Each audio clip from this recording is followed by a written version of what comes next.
was doing. Yeah. Oh, man, I think. All right.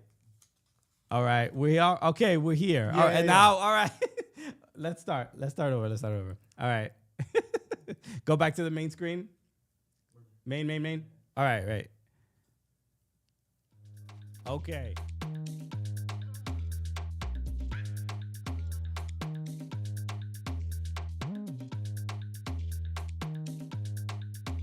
This is live. Now. All right.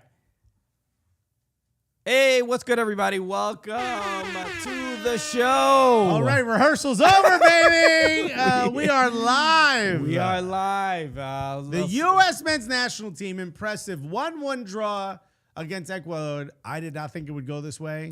I'm very happy with what I saw. A lot of shock. I think it's a when we're gonna get to all the stats and everything, but just from as far as passing the eye test, it passed it.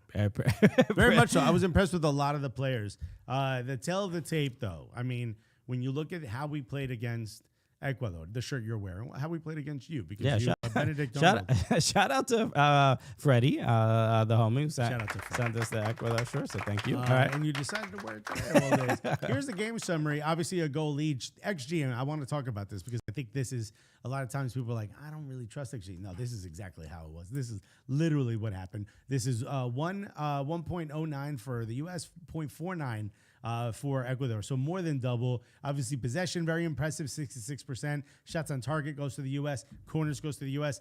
This was I wouldn't call it an overwhelming, sort of control of the game by the U.S., but this very much was the U.S. had run of this game outside of maybe the first 10, 12 minutes. Yeah.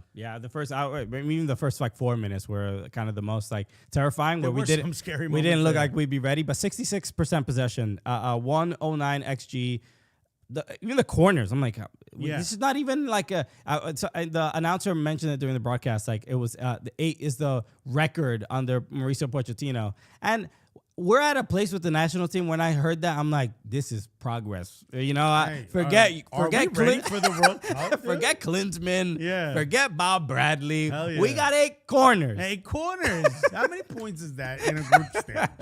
Okay. Do we get a Ballon d'Or for most corners? There was a time where the sort of 4 of us in the room were talking about XG of the game, and Ecuador hadn't had that many shots on target at that point. And I was like, wait, what? And I think the U.S. had 4 at that time. So it just goes to show just how influential some of the players that I didn't even think we'd be talking about, because in particular, Tanner Tessman and Aiden Morris. I mean, first of all, the forwards, y'all goated. I love what Balogun's doing. We'll talk about him in a minute. I love what Weah has been doing. I love what Malik Tillman was out there doing. Absolutely impressed. But Aiden Morris and Tanner Tessman, 2 names we hadn't heard much under Pochettino, came in, and they look like they've been here the entire time. Yeah, Aiden Morris I did like. I thought Tanner Tessman did well. I don't know if it's a complaint necessarily. The hater corner. It's how many hater corners did we get this game? I think Aiden Morris and Tanner Tessman are kind of very similar types of players. So it's like, I don't think we saw that out there though. Not necessarily, but they feel like a similar profile of player. I disagree. I think Tanner Tessman really loves to sort of be the defensive midfielder that helps in the attack, and I think Aiden Morris is the engine in the middle, box to box. Kind of gives me a young Dax McCarty vibe. You know what I mean? Okay. Willing to do the dirty work, but really good in attack. That's fair. I feel like I don't need both of them on the field at the same time. All right, like well, I liked it. But welcome everybody. Shout out to the people in the chat. Thank you for hanging out. Shout out to if anybody's new here. We're on across all the Yahoo Sports channels. We're on YouTube. So shout out to everybody watching. My name is Christian. That's Alexis. We do the show 2 days a week here on Yahoo Sports Network and across Thank you for hanging out with YouTube us. and all platforms and stuff like that. So thanks for hanging out with us after the U.S. men's national team game. But let's get to the player of the match. Who's your player of the game? I'm going to guess Aiden Morrison, Tanner Tessman put together. I'll combine, Yeah. just fuse them together. Yeah, dude. Aiden Tessman, bro. No, for me, and I think everyone in this room would agree, it was Folarin Balogun. Balogun was. This is by far the best he's looked since the United Nations, since the Nations League. Why was he speaking? Really chilling speech again. No, since the Nations League in Vegas under BJ Callahan, which I think we'd all been pleading. Why haven't we seen this Balogun since? Not only did he look as good since then, it might even been playing better since that time. Sure. Balogun, again, poised, played with a lot of intent. The connection that he had with everyone else. Him, Weah, and Malik Tillman, ooh, they were speaking a different language. You know what I mean? They understood each other. What impressed me the most about Balogun, something I hadn't seen enough of, not since he was at Stade Ram, I hope I pronounced that correctly, Stade Reims, is that sort of that transition game of, he's not necessarily the fastest guy on the pitch, but his ability to get the ball at his feet, get past the back line, to, get around guys, cause mayhem in the transition that gives other folks space, or maybe he takes a shot. Not the best shots we saw him take in those transition games, but just that assertiveness. We had not seen that, man. Yeah. Me and you've been begging for this, bro. We've been trying to glaze this dude for a hot minute. Let us glaze you, bro. Just stand there, dude. And look, and credit to the kind of the rest of the midfielders. There was a lot of service too. Good service to Balogun. 5 bars. That's right. That's good service right there. You got 5 bars, bro. The ball, I believe, from McKennie, the long ball. Yeah. That immediately from a turnover, Balogun knows. I'm like, yo, turn on the Jets. Let's go. How long have we been doing this episode? We haven't even mentioned McKennie's name until now. That is, yeah. That's how good those other players were. Yeah. And weren't you begging? Oh, why isn't McKennie? Why aren't we starting the starters? And now look. So look, that was great. Yeah, McKennie did a good impression. thing, and with alongside the players that I also want to see on the What national I'm team. saying is those other teams those other players that were getting chances that aren't your typical starters are starting to shine. They're looking good. Sure. All right. Yeah. So then this was all worth it. Alexis was right yet again. Okay. We got already. Shouts to everybody in the chat. Thank you so much for hanging out with us. David from Tampa just said Morris, Balo, and Tillman were silky silly together, or silky. I think he said silky silly together. It sounds silky silly, but I don't know. Silky together. I don't know what the intent was there. Silky is fine. Silky silly. Yeah. You want to get a little goofy out there with a little bit of I'm class. not gonna lie to you. I'm confused. It's been too much. I'm really happy with the way Aiden Morris, Balogun, Tillman looked out there. Again, Weah, the link up between all of them, I was so impressed. And the thing I like, I probably noticed it a lot more with Tillman, and this iteration of this national team. There was especially with Ecuador, you would expect us to be nervous. You would expect us to be a little bit concerned or and feel worried. like we're on the back foot. Right. And, there were times when Tillman had the ball in the midfield, like, soul on top of the ball, and defenders just like, I'm not going to try and go after this. Like, something happens. If I get closer to him, he seems to cook me. So maybe I don't get close so to there him. were just a couple moments like that. And not to say that he did anything insanely flashy. He did get the assist, even though I do think. A lot of back heels, a lot of back heel flicks. Yeah, but there was a swag. Yeah. Confidence. Yeah, that I think we're sort of not used to seeing against an opponent like this, a top CONMEBOL opponent. So. And again, look, we could talk a lot about Balogun getting player of the match. You saw his stats there. But remember this, he scored against a team. Here's the list of other nations that have not scored recently against Ecuador. Paraguay didn't score against them. Peru didn't score against them. Argentina, you heard of him? Okay, Didn't score against them. Brazil, heard of him? Couldn't score against Ecuador. Chile couldn't score against Ecuador. Before that, Colombia, Bolivia couldn't score. Uruguay couldn't score. Paraguay again. I mean, no one is scoring against Ecuador. The United States of America, Folarin Balogun, has scored against Ecuador. That's how difficult this competition was. And not only did we run the game, control the match, really on both sides, we scored against them. Yeah, there's a lot to be proud of. Yeah, Michael Raymond just said, who is not player of the match? Josh Sargent. Yeah. That is correct. I also want to say Patrick Adjiman was as effective in this game as he'd been recently when he's out on the pitch. Same as Josh Sargent. And All right. but at least he was there. So what's it say? Maybe answer Sargent was solid. I assume his S, I'm not going to swear, but was solid while watching Norwich. Here we go. We got USMNT takes with this tweet.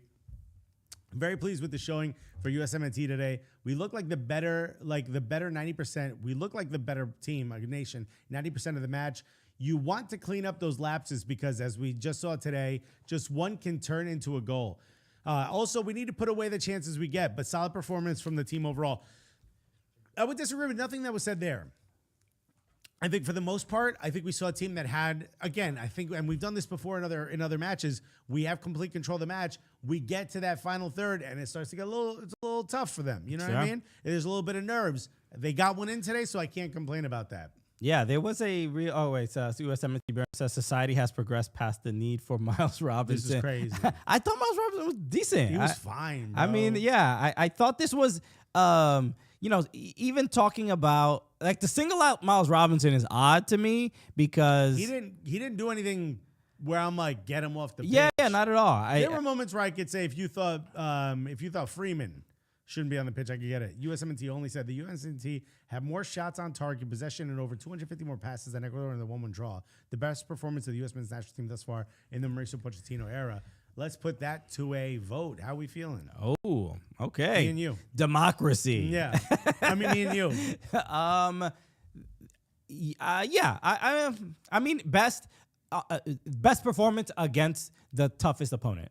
I would say that specifically. What's a better performance that they've had? I mean, whatever. So who we beat in Gold Cup? Guatemala or whatever. I'm just saying we play. Is this the most impressive performance? Yeah, I would say so. Yeah, I would absolutely. say so. This was the match where I walked in thinking, I think we could lose like 2-0. Sure. And to walk away 1-1, I'm very happy. Yeah, and it's also feeling like Austin might. It's effective. If you're not playing Mexico, you're probably. It feels like a real U.S. home game. There aren't many cities that we kind of get that with. Right. So I felt like the home crowd was genuinely. At least more of the crowd was supporting the U.S. there. Maybe Ann said, and he made his name the Cooligans. Said, found out this week that I was 5% Ecuadorian, so puro pinche Ecuador desde la cuña. Desde la cuna. You love to see it. All right, Ant, let's go. Let's go, Ant. Pedro Navas said, can't wait for Christian to somehow blame Sargent for us not winning. Yes, I can. Maybe it's if you develop the confidence more by not playing Sargent in previous games, maybe we would have been a little bit better in this guy one. Hates Sargent so much. So what else do we have in the chant? Bryce Jackson says, despite the result, I don't think anyone's stock dropped tonight. If I had to nitpick, Weah wasn't great, but it didn't hurt the U.S. Weah had moments where he was great. He wasn't necessarily the most effective, but he had moments where he was absolutely great. So I can't argue. I can't agree with it. There were a couple moments, and I think Weah is a little bit at fault. There was someone else at fault. You mean the decisiveness in front of goal? It was like a 4v3, all running towards the goal, and it's like just find somebody, like make a slip pass or whatever. And to their credit, there were attempts, and Ecuador defended well. And Willian Pacho was a good example of like these guys are not used to playing against Champions League center backs. And you could see like he was closing in and stopping shots, stopping crosses, stopping developing attacks really, really well. But the fact that we were even there to have to make that caliber of a center back stop those chances, that's a positive, really good sign. And who are the names from Ecuador that impressed you the most? Valencia, Estupiñán, and Pacho. The guys we all know that we see. Moises Caicedo didn't play. I don't know if he's not. Was he not called up at all? I'm not exactly sure, but he didn't play in this game at all. Right. So we're seeing Tim Weah's stats here: 2 shots, 66 touches, 10 passes into the final third, 4 out of 5 ground duels won. He had a great game. Maybe not, and I think the problem with someone like Tim Weah is we've seen highlights and we've seen clips of him just absolutely cutting up a defender, getting around someone, maybe rocket a shot from a close angle. And we've seen all that. So when he doesn't do those things, we're like, oh, but we know he has that level. But if all we're asking him to do is connect with the other players around him, make the other players around him better, he did that tonight. I think in this lineup, he plays as a right wing back. Yeah. So he was moving a lot more, moving more into the center of the pitch. So and in that position of like sometimes where a 10 would be and trying to make like that sort of game breaking pass or whatever. I personally, even though I thought he had a decent game, I don't think that's his best position as a right wing back because I think he belongs on the right side. Going 1v1 a lot more, and he didn't really have a lot of opportunities to do that in this game. Because I think his pace is such a danger that, look, I mean, when you're looking at the line, I mean, this must have been flexible and stuff like that because McKennie's at the right wing, which is odd. Yeah, but they all moved around. They moved around. I'm just saying, like, this is not my favorite setup. I mean, realistically, Weah and McKennie should be flipped, right? And Weah be on in the front, and that's what I'm saying. Anyway, I disagree. Talk to me about Malik Tillman. What did you think about him today? I was really, really impressed with him yet again. Outside of like kind of what I was saying, where just not completing those passes into the final. That felt like the whole squad though, kind of had. Yeah, but had those like front of goal jitters, if you will. That's my only complaint, really. I mean, here's the tail of the tape here. 1 assist. 6 chances created, 5 passes into the final third, 63 touches. And most important for me was obviously the assist, right? Mm-hmm. The assist on the goal. Which felt like it might have been offside. If VAR is there, I don't know. I didn't know you became not only an Ecuadorian today, but also the feds. But wow. I'm glad there's no VAR. Actually, says Christian. But the moment was obviously Ecuador's dispossessed. They get possession back in the final third. And that moment is a great opportunity to put pressure on the goalkeeper who had been standing on his head all game. He gets the ball and he puts his foot on top of it, like you mentioned before, and he waits for the pressure to come, and then boom, perfect rocket right to where Balogun's running, just squeezes it in. I'm so happy with what Malik Tillman has brought to this game. His move to Bundesliga and to Bayer Leverkusen, we were there, man, and we were like, oh man, Erik ten Hag. Don't ruin this for America. And they heard us. Yeah. And they were like, thank you for saying that. He's out of here. Because we've been thinking it since the preseason, and now we're going to do it. And obviously the switch to getting, what's his name again? Hillman, their new coach. Oh, yeah. Absolutely. He's revived again. Sure. He's looking good. He was the best player on the pitch when he was out there when we saw him. So to see him do that again with the national team, let's go, dude. Spider Zlatan said the Tillman pass to Luna, that Luna hit to the keeper was freaking beautiful. Yeah. Yeah. If Luna would have gone for that curler that he has in his locker. Oh. Yeah, there's a real quality that we're seeing and like development in the last like year, 2 years with Malik Tillman. That's been fantastic. Where he's clearly, he got the big move to Bayer Leverkusen, but like. There's a lot of responsibility being put on him there. And I remember we were worried about what if Gio Reyna doesn't find a club, doesn't get burned, who's going to be that guy, who's going to be that 10. When we had that worry, Malik Tillman wasn't ready. He's ready. Yeah. I mean, more than anything, unless something wild happens in the next few months, Gio Reyna is going to be watching the World Cup with us on TV. Maybe he'll be here. Third mic? With all due respect. But yeah, that's what it's kind of looking like. Tillman is getting to a I mean, who knows what's next for him? What's the next thing you want to see him develop before the World Cup? Or what's one thing you want him to add to his game or refine? I mean, just like he should be getting more assists, right? Like he should be making the players around him so much better. He got the only assist. I'm just saying, but like in general, even for his club, like he should be making the players around him better. And that's obviously my hope is that translates a lot in on the national team. But yeah, it's very much feeling like he's a lock for starting at the World Cup. I completely agree. Yeah, as far as I'm concerned, that's his moment. So I'm happy with where he's at. What I would love to see him is I want to see him be a little bit goal dangerous, maybe just from outside the box. Okay. Sort of like how Martin Odegaard, like when he gets the ball, if he has a chance, he's going to take that one extra step and take that shot. I kind of want to see him add that just to get the defenders a little bit closer to him. Yeah. You know what I mean? Give everyone else a little bit more space. I think that's going to bring him those assists that you want. Let's take a look at the chat and see what people are saying. Thanks. What you guys chatting? What y'all got to say? Yeah. Okay. So all right. So yeah, we have Bryce Jackson said there's so magical. I assume it says much potential with Tillman, McKennie, and Luna as the midfielders. Probably not those together, but some combination. That it's interesting. Luna's going to cause a few issues come World Cup of who starts and who doesn't. I mean, for me, it's right now at the 3 in the middle. And it might be 5 in the middle. I don't know exactly what it's going to look like. Because this 3 at the back formation seems like we play better with 3. But if I'm thinking of 3 midfielders, I'm thinking of Adams, Tillman, and McKennie. Yeah, I can't argue with that.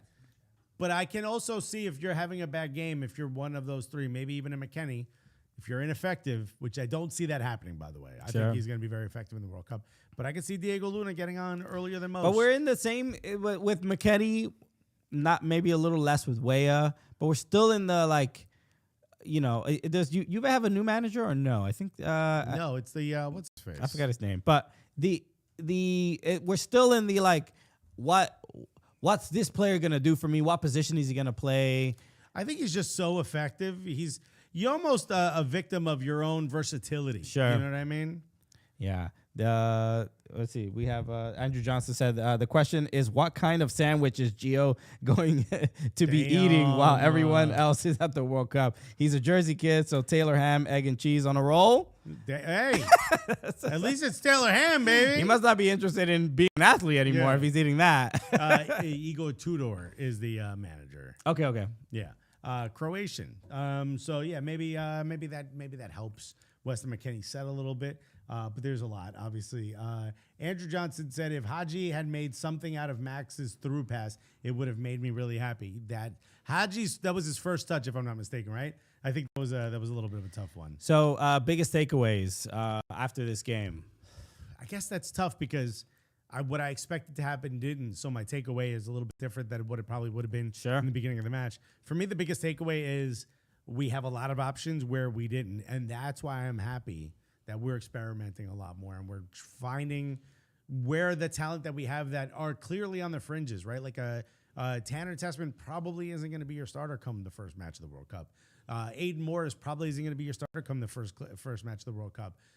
But maybe Max Harpston isn't even. Maybe there's a chance he is, but it doesn't feel like he might be. For me, we're finding where the level of talent is that can come in and make those changes. Injuries are always a problem come the World Cup because people have played a full season. Squad depth is an issue when you have 48 nations. You need to have players you can trust to come in. Diego Luna's already proven he's that guy. Max Friese, as far as I'm concerned, is your number one. Max Friese? I love it. Matt Friese. I was thinking of ours. Matt Friese, clearly your number one now. I mean, I think that's pretty much settled. Yeah, and just to add with Matt Friese and why I think he's the number one, and I think he showed it in this game in the stopping of that cross. Mm-hmm. He caught a cross. He came out. That Campana was gonna get on. And he's credit to him, man. He's done this a lot for NYCFC as well, where he predicts, he makes guesses on what ball is going to be coming in, and he doesn't get it wrong for the most part. You let that cross go through because what if they hit it right at your goal? He's good at anticipating. Yeah. And those moments of confidence I think help a lot. Where he also has pretty quick reaction time. Yeah, where I feel like it's not necessarily guessing. He just cheat out a little bit sometimes. Yeah. So it works out well. So, we got Spider Zlatan said Ecuador's keeper had a nice game. Yeah, he's lying in his stats. We have to talk about the Ecuador keeper. Was it Galitan? What's his name again? Galindez. This man listed as 6'1". Ain't no way. There's no way, bro. He looked like... I'm listed as 120. I think Diego Luna was taller than him, right? And maybe he said not enough MLS guys. Well, actually, as far as Diego Luna taller than him is crazy. But he stood on his head, man. That one goal, who was it? Was that Tillman's shot that he made the crazy save on? No, that was Chris Richards. Chris Richards. That's right, the header, right? It was where he got it with his foot, but Oh, was it? Well, anyway, get a hand on it off the post. He stood on his head for a moment. It was going to take a lot to beat him. Spider Zlatan said, Arvston is one that really does nothing. It's so... That's... Why? Hold on. How can you say that after this game? Bro, literally did what you asked him to do. Every time he's come in, he's looked good. He wasn't playing as a wing. He was playing as a wing back, so we didn't see him as effective in the final third. I disagree. I mean, I thought he was. There were moments where he was being a midfielder in the last few times. Looked. I thought he looked the most confident out there. Spider's Zlatan again. Arson is just not good enough. But Pops, what do you have against this man? He is. Look, he's not. We saw Jedi Robinson on the bench, and he might play in the next game, but that's his spot. We know that. But Arvston won't be a starter unless he starts in the midfield. So left, as far as Spider Zlatan, what other left backs other than Anthony? Other than Anthony Robinson, do you think should replace Max Arvston? I love Christopher London. I don't think he's got the versatility that Max Arvston has. Arvston, I remember seeing. Who was the other dude? There was another dude that started. The dude with the headband, right? Yeah. Was it the dude? What's my guy's name? I forgot his name. No, the guy with the big curly hair was the right back. Okay. Oh, okay. Yeah. So yeah. I don't know who was the other left back. Who was the other guy? There was another left back that started. Let me see if I can find it. But yeah, I mean, Max Arvston has kind of solidified himself as at very least the backup to Anthony Robinson. And I had seen him talking about the goal that he scored in the Gold Cup. I forgot who he was talking. I think he was talking to Landon Donovan and Tim Howard about this. About being like left and right. He was like 2-footed. He took his Landon Donovan for a USMNT striker to point out. He was like, that goal that you scored, you took that shot with your right foot like you were a right-footed player. And he's basically said like, my dad growing up, he just like instilled in me that I had to be good with both feet. Right. And I think that's also a big factor of why he gets a lot of opportunities with the national team. When you think about players that are most players are not good with both of their feet. Right. And the fact that he is a left back that is and can get in the midfield. This is crazy. USMNT Otaku marks up every time he was on the ball for Ecuador. It's a guy not even touching the ball. This is absolutely insane. What were you watching? This is a bit much. Right, especially when you sit down like a little chicken on him. Okay, that's Alan St. Maximan again. First of all, this is very much a boomerang, okay? Look, he did this maybe once in the game. I'll say that. I'll give them credit for that. There were a lot of pointless step overs where you're not going to get the defender to move. But they were on purpose. He wasn't just Ronaldo at United. Yeah, I think he was doing that because it seemed like the. All right, Max. Herc Gomez said, pleasantly surprised by the USMNT versus Ecuador match. Even without Tyler Adams, Anthony Robinson, Serginho Dest, and Pulisic having limited time, they still look good. Ballo, Tessman, and Tillman were excellent. The second he talks about how great Arvston was in that. It's cut off. We couldn't it's put it cut up. off. It's cut off. Not that much, we don't have enough space because we have too many.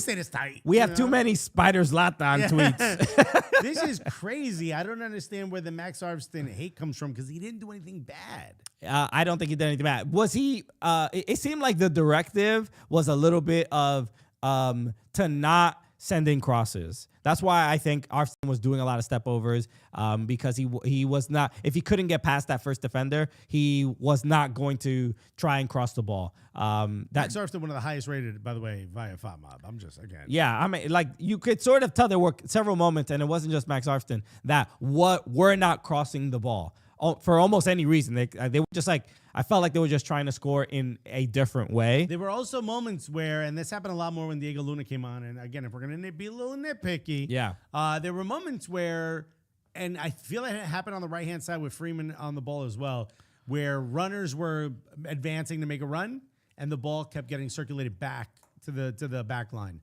And it's like, what are we doing? Yeah. This is a friendly. Take a chance. Andrew Johnson, obviously, Andrew's a Columbus Crew supporter, Right, but so he's going to come hard. but he said, Arston had 93% passing and 56 touches. People just hate him because he has better hair than Landon. He does got good hair, though. He does. I mean, he has fantastic hair. Oh, my God. Yeah, Landon, wild jealous. Landon, he bought his hair. It's fantastic as well, bro. I don't think it's great, but whatever. Hey, you do I mean, the whatever hair makes you is happy. nice. Does it look right No, necessarily? I don't think it's either of those things, but whatever. Whatever makes you feel comfortable. You know what I mean? The only other right back or left back I could find was Tolkien, and I don't think that's the guy I was thinking of. No, he doesn't. There's nobody else. Spiders without that. So, all right. As far as Pochettino, well, we got on the Pochettino confidence meter. What we thinking? What was I last time, Carter? Do you remember what I was last time? Because that's pretty high. B minus. I think I'm ready to go to B plus. Wow. I think I'm ready to go to B plus here. I'm right at B. This game gave me a lot of confidence in what this team is capable of. Maybe this 3 at the back might be the best way to get results in games. Let me ask you this. Why don't we take a look at Mauricio Pochettino as where is he on his journey to being the full-on men's national team coach? He understands the players we have. He's seen them. I mean, he gets paid $6 million a year. No. He there. understands the roster. He understands the pool we have. Okay. He understands who can play where. How comfortable is he if he had to make his starting lineup for the roster for the World Cup today? What percentage do you think he's at that he's already there? Do you think he's at 100%? He could do it today. I mean, could is based on what you've seen. As far as his competence, I think forget that because obviously he's coach. I mean, based on what he's been able to see, do you think, he's got the lay of the land. He understands what everyone can do for him. He knows what players have, the abilities they have. He understands exactly where to put everyone. I'm 90. I'm like 90%. Yeah, I think, too. And I'm kind of comfortable with that number. Yeah, I mean, I wish it was at 100 a lot earlier, but obviously him coming in late, not having a lot of competitive matches. Sure. Right. I think he's done pretty good so far. Yeah, and again, I think this against this opponent is really where you kind of make those assessments and make those determinations of like, a really bad loss to this team hurts your confidence a little bit. I still think of like the Switzerland, the 4-0, like that's a really bad look. What meaningful game was that? What meaning? Again, friendlies don't matter. Nothing matters. Nothing matters. How about this? If you think friendlies, I hate that. If you think friendlies matter, hit the like button. If you don't think friendlies matter, hit the like button. It doesn't matter, right? But then I see Balogun scores that goal, and Alexis is so excited and everything, and the positive. So it doesn't matter positively, and it doesn't matter negatively. You seem to show that it matters more when the results are positive. How I feel about this, the result necessarily doesn't matter as much. If we would have lost 2-0, but we looked great, and there were moments where we combined, or players that we want to see stepped up, or players were put under pressure and they reacted positively, then I'm fine with it. That's what a friendly is for. It's an exhibition match. We want to get things out of it other than just winning the game. You don't get 3 points for winning this game. We didn't get a point for drawing. Who cares? Spider Zlatan, hater number 1 on the chat, said Destin Weah, both can do that better. Yes, those are your starters. Spider Zlatan again said Ecuador kept running past him. LOL. You just don't like this. But he's not. He wasn't there to defend today. No. That wasn't his job. Jesus. Spider Zlatan's like, that dude can't even dunk. And we're not asking him to dunk. Man. Production loves you, Spider. Maybe Ant said, have the U.S. men's national team ever had a good run? Oh, wait, hold on. Michael Raymond said, a bald person has better hair than Oh, dude, Michael Raymond. Maybe Ant said, have the USMNT ever had a good run without a bald, receding hairline guy? Donovan, Bradley, Guzan, Keller, Keller, do we have any bald people on the roster? No. We don't got any balds? Damn. Not even anybody losing their hair? Tim Ream, is he receding a little bit? Bro, his hair is beautiful. Traction alopecia, dog. He keeps it in that ponytail. Nah, dog, he's good. Damn, bro. Everybody got a hairline. This is an interesting discovery. I did not realize this. We got no ball. I'm looking at, everybody got, the hairlines are solid. Maybe Eunice Musa, is he Buzz Short? Are we even a serious team? Damn, we got no oldies? What a great question. Maybe, Ant. Thank you so much for pointing this out. Even on the bench? Oh, Michael Raymond said, you can't say friendlies don't matter, but support experimenting. What are you talking about? That's literally what I'm saying. Brother. Why is this so confusing to people? But it's just the statement. You know who agrees with me? Mauricio Pochettino. The man who's getting paid $6 million. So they do matter for the sake of experimenting. You can't say. I mean, they don't matter in the sense that, like, yo, if we would have won 3-1, I'm not saying we're a 3-1 better team than Ecuador. Maybe Ecuador didn't have the starters. Maybe they made too many subs. There's a lot of reasons. This isn't an official match. Gotcha. Is everyone on the same page here? Spider Zlatan, don't comment. You're cut off. Everyone but Spider. My goodness. Yeah. I'm still stuck on. I'm like, yes, there's trying no to Baldies on the team, which is crazy, bro. There's nobody. So from now on, when people say, like, how would Landon Donovan fit in this team? He wouldn't, bro. You wouldn't be allowed. You got no hair, dog. I forgot. James Sands is on this roster. Yeah, he didn't play in this game. Maybe the next one. We'll see. But brother, okay. Maybe Answer producer, throw up the green screen comment. What green screen comment? I don't want to see it. It'll be a nice surprise for us if we didn't see it. All right. Look, at the end of the day, what I want from a friendly is an opportunity to go out and test a few things. Mm-hmm.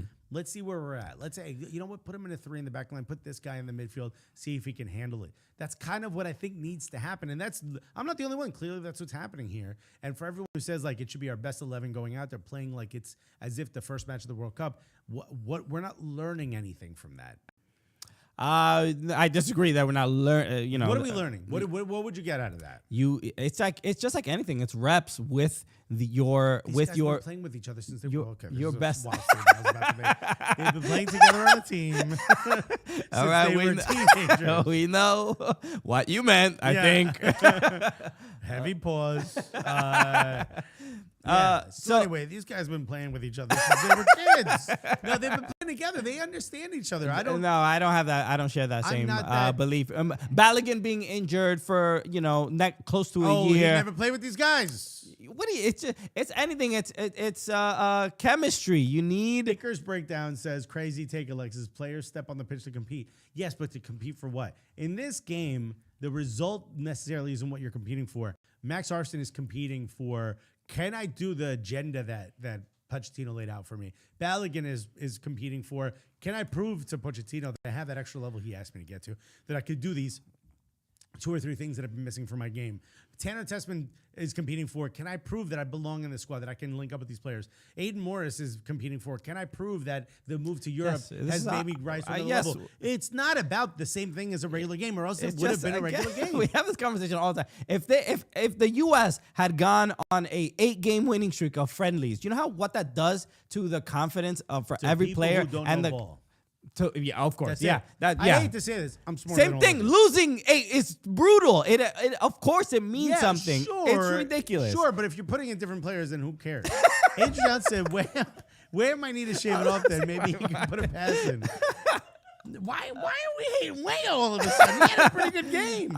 Look, we're here. We have a high standard, and the fans do as well. So I understand some of the comments and some of the takes. I do like the fact that U.S. fans are back to expecting more from their players, because there was a period there, especially after the Gold Cup, where they were like, could we just look good for 20 minutes? Well, overall, I mean, and speaking of the goal that we did give up, Chris Richards. Not to really, the only mistake he made. Yeah. And it's just, I almost would be fine with it even more if it wasn't Ener Valencia, bro. It can't be, you can't get done by Ener. He is at least, 15 years older than you, bro? Yeah. Like, it can't be him, anybody but him. Ener Valencia, the king of escaping child support. Legendary. Well, that's how he knew to get away from. My man, he still has the pace. Damn. He just pictured his ex. He's like, what are you, a barrister?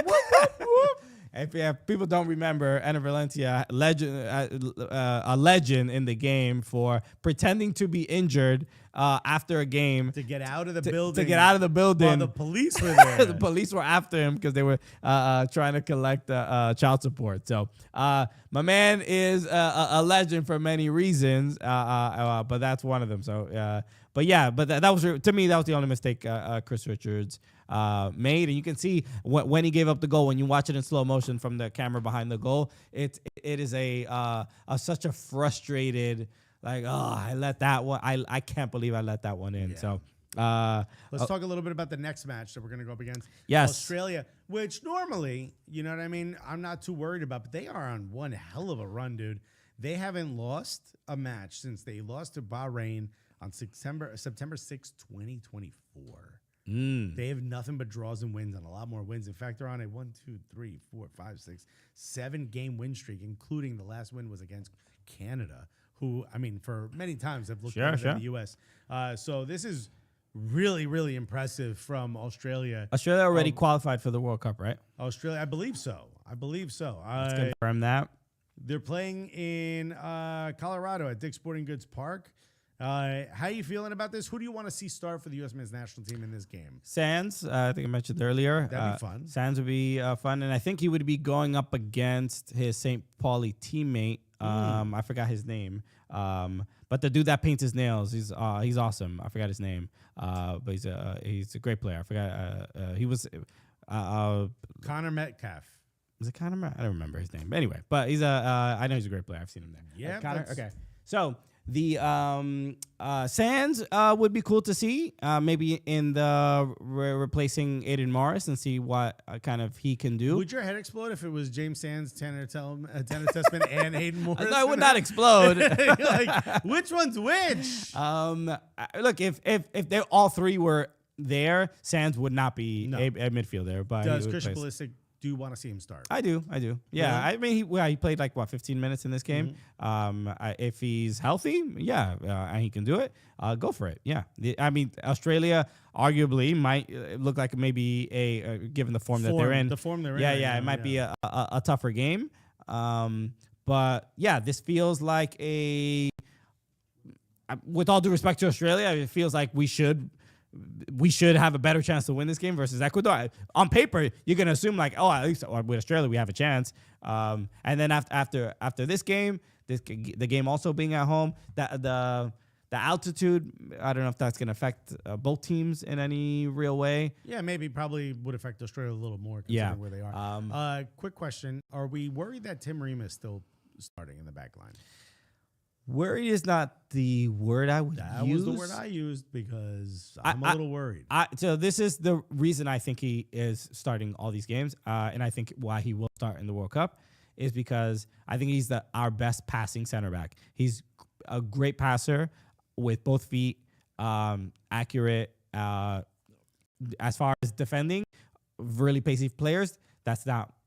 The other center back is going to do that. Right. Okay. Which we saw what happens when Chris Richards is left to do it all on his own. Especially if it's three at the back. Yeah. So, and then here's my next question. Do you remember when Trent Alexander-Arnold played for Liverpool? What did every team do?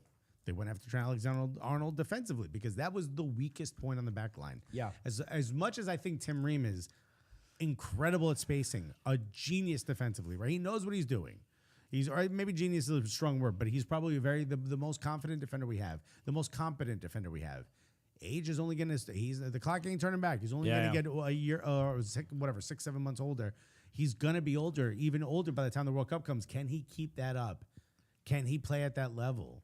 If he was match in and match out, if these last 6 months, if he was getting burned all the time and really looked like he wasn't up for it, I would be concerned. But that isn't really the case. He's not there to be an athletic center back. I think he's there to control the game a little bit, to be basically a very almost like a defensive midfielder. But he's to me he's like our Virgil van Dijk. And I say that not to say that he is as good as a Virgil van Dijk, but he is Virgil van Dijk is a player. He never slide tackles. He's never almost ever in situation. He's just always in the right position. So if Tim Ream was like looking bad, like they were going after him and he couldn't,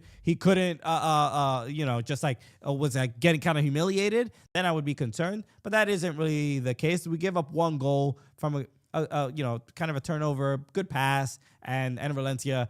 He's like, all right, I'm gonna hit turbo right here and do what I can do. And Tim Ream was nowhere to be found because he's not even a part of that play. Spider Zlatan said, luckily Ream has Arvston next to him to cover him. I know when you're being condescending, okay? All right, Spider? All right, we got a couple more. Sands for Miles at center back. The only reason Andrew Johnson I'm going to disagree is because we're seeing at St. Pauli, Sands is Sands, and we were in Hamburg and we saw him play in person, and he is a great defensive midfielder in Bundesliga. Maybe Ann said players stop on the pitch to compete. Step on the bro. Obviously, never watched Shaqiri.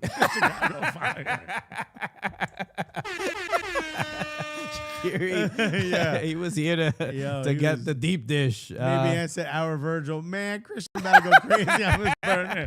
The USMNT otaku about. But you know what I mean, right? That's what, I'm not saying it's not crazy to say that. It also says Ream clears Virgil. Maybe clears his locker. That's about it. Maybe clears his search history. Spider Slot says, seemed like a tactical fail. Richard shouldn't have been left on an island like that. I completely agree. I mean, what are you going to do? You're playing 3 at the back. Richards did get turned, though. He should have had help, but he did get turned by a man who's older than Tim Ream. That's important to know. I don't agree with that. He should have had help. It's a quick play, quick turn. It was a that great. Is disrespectful to Virgil. I get what you're saying, though. He's our most sage defender. Just chill back there. Yeah, that's it. That's all I expect from him. Throw the green screen one up. I don't know what you're talking about. Can you just resend it? I haven't seen the green screen. I haven't seen it. Put it in the chat again, and maybe we'll throw it up. Okay. Because I haven't seen it. But thank you for everyone who's been in our chat so far. You guys have been absolutely hitting. Yeah, hilarious. All right. So there's I think we. Oh, wait a minute. Maybe Ant said, is the background a green screen here too? MLS On Air broke my heart when they revealed that the studio was entirely green screen. How much more betrayal can I take? All right, go to the main. Let's resolve this once and for all. Because we had a guy who's like a consultant be like, yo, your green screen's kind of weird. What green screen?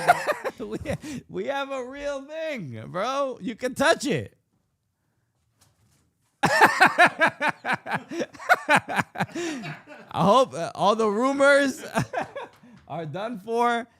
Yeah, it is. So it's interesting. MLS, their studio wasn't green screen when it was in Harlem at 106 in Park. Yes, their 106 in Park studio was a real studio. But now they fully green screen. Yeah, they moved to Stanford and they went fully green screen. And it is. Have you ever worked on a full green screen set like that? Yeah. I never have. So it's like obviously it seems very trippy to be just like in this green space. I had to do a commercial where they had like a stick with a ball in it, and I was talking to like Bigfoot or something like that. Yeah, okay. And I'm like, there's a tennis ball on a stick, and I'm like, hey, Bigfoot, I got to do the line. It's pretty dumb. It's not easy. It's not easy to do.